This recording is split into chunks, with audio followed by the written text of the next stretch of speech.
जय माता दी। नमस्ते। राम नवरात्रि स्पेशल एक बहुत प्यारा सा पत्र गीत लेके आए हैं। आशा करते हैं पत्र गीत आपको जरूर पसंद आएगा। अगर गीत आपको पसंद है, चैनल पर पहली बार है, सब्सक्राइब वीडियो को लाइक शेयर करें। जय माता दी। अचरा पसारी आईनी तोरे दुआरिया हो की खोली देती ना मैया मोरी बजरा के वड़िया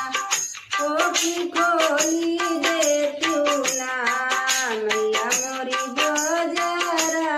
के वड़िया हो की खोली देती ना सब कहत दियलू मैया ना दाना सोनवा हो कि हमारा दियलू ना मैया गोदी में लालनवा हो कि हमके दियलू ना मैया गोदिया लालनवा हो कि हमके दियलू ना सासु ताना मारे लीना नदिया ताना मारे हो कि छोटकी गोतनिया ना मैया कहले बजनिया हो कि छोटकी गोतनिया ना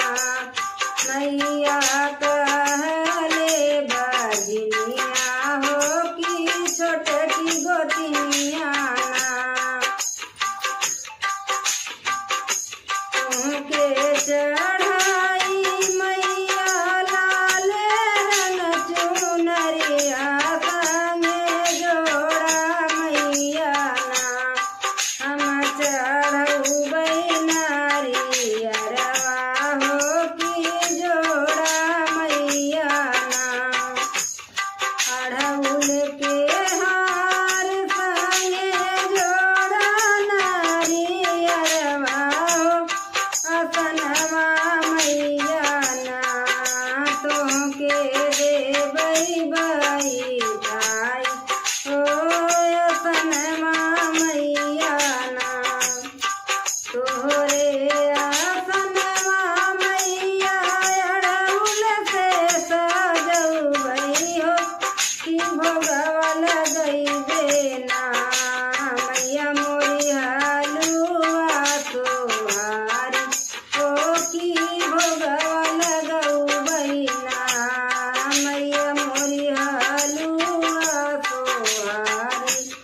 हो कि भोगवा लगौबै ना कि हलुआ तोहारी मैया भोगवा लगौबै ना अचरा पसारी आईनी तोहरी दुआरिया हो कि खोली देती ना मैया मोरी बजरा के वड़िया हो कि